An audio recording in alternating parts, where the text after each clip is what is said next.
What is up, guys? JaretCampisi. Welcome back to the Custom Xdiavel series. You know the drill. We're customizing this beautiful 2019 Ducati Xdiavel S, and we're giving it away when we're done. We also have a second grand prize where we are actually giving away a bike of your choice, and that is offered worldwide.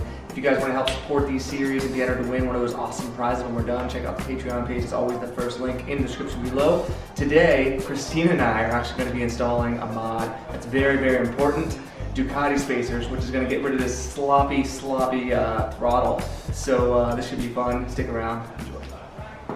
All right, so throttle spacers. What are they and what do they do? Well, yeah, that's what they are. The two little red pieces. The other thing is just a tool.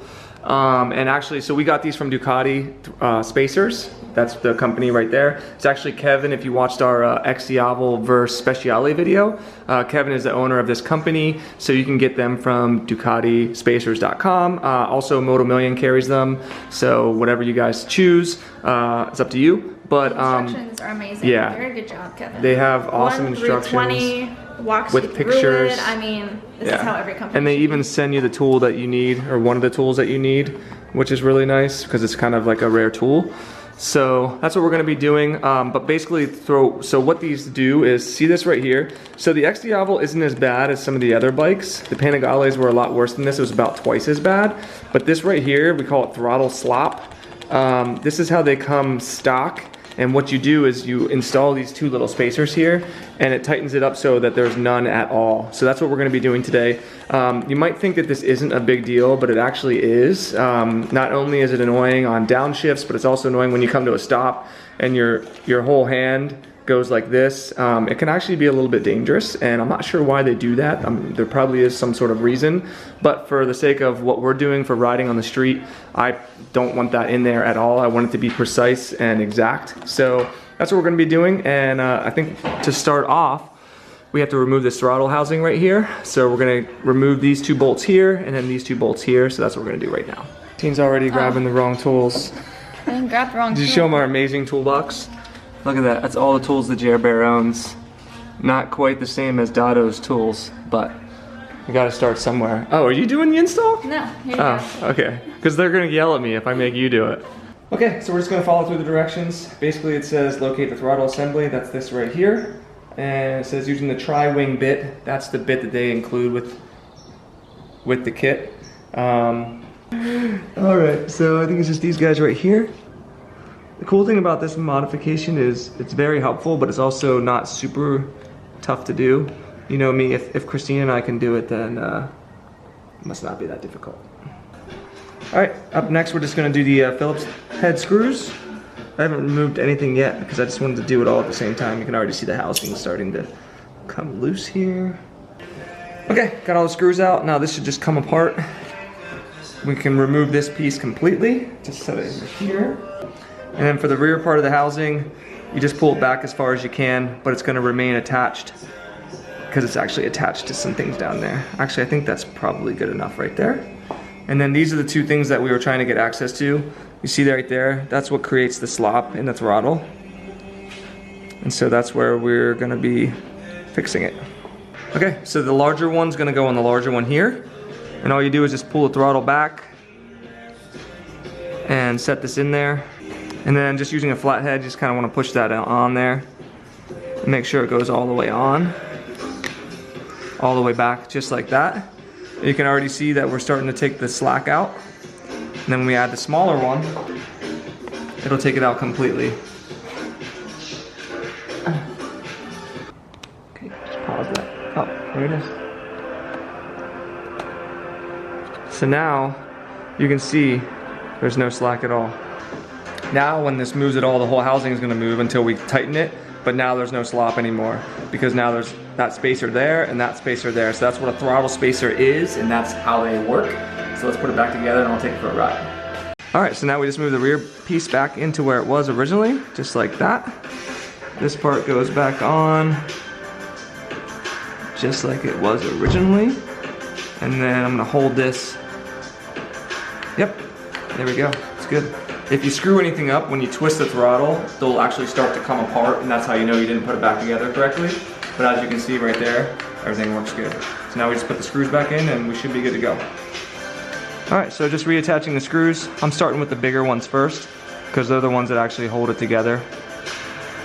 And I'm actually curious, I think that the reason why companies use special screws for that other part is so that someone couldn't just come up with a screwdriver and fuck up your whole throttle housing so that you don't ride away and wreck, you know?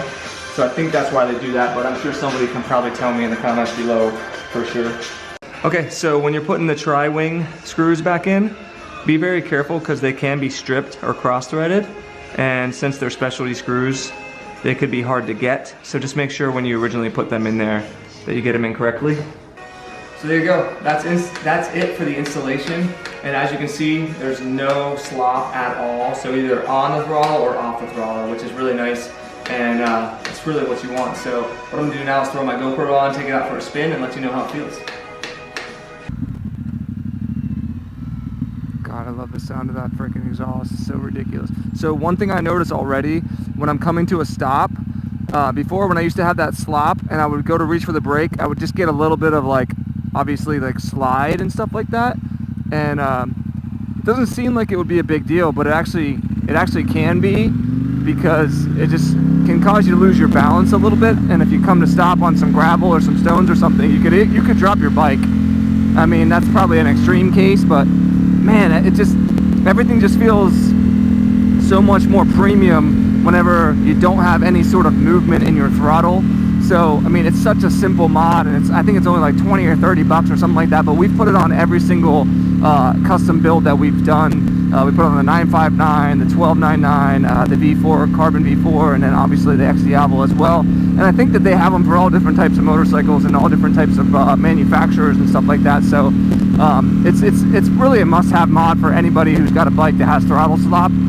And it just makes such a big difference, like with blipping on your downshifts and stuff like that. And then obviously when you're all the way closed throttle and you go to reach for that brake, it's just nice to have that precision when you reach for it, instead of having that weird little, like, I don't know, it's you guys who ride bikes that have that throttle play in them, you know what I'm talking about. I personally hate throttle play, so to me I love that precision. It's just perfect. So again, for something that's so simple to do, 15 to 20 minutes, you can do it yourself. It's really a no-brainer in my opinion.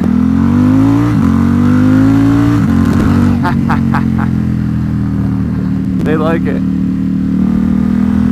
But yeah, that's pretty much it, guys. That's it for this episode. Again, huge shout out to Kevin from Ducati Spacers. They also are the ones that sell the heat shield for the 959 Panigales, the 1299 Panigales, and I think he said they're working on one for the V4 Panigale as well. So really awesome things you can do for your bike. Again, they're not super expensive, they don't take super long, but they make a real big difference for your everyday comfort when riding, and I highly suggest them. I believe, like I said, Moto Million sells the stuff as well, so it's up to you guys. You can choose whichever company you prefer. But yeah, that's it, guys. That's going to do it for this episode. Super simple. Christina and I are actually heading to Mexico next week, so there might not be an episode for a little bit. We're waiting on getting the tank stripped down the rest of the way from the painter, and then we'll be going down there to work on the tank, which is out of town. And then we've got carbon that's been on back order, which is why it's been a little bit slow here lately on the channel. I'm actually just going to go ahead and go right up to the front of this guy.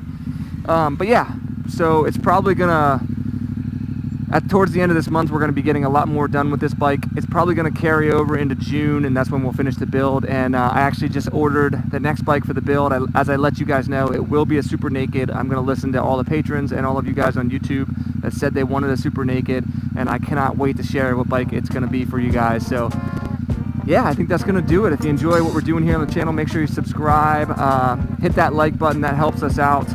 And share it with a friend who's a motorcycle enthusiast.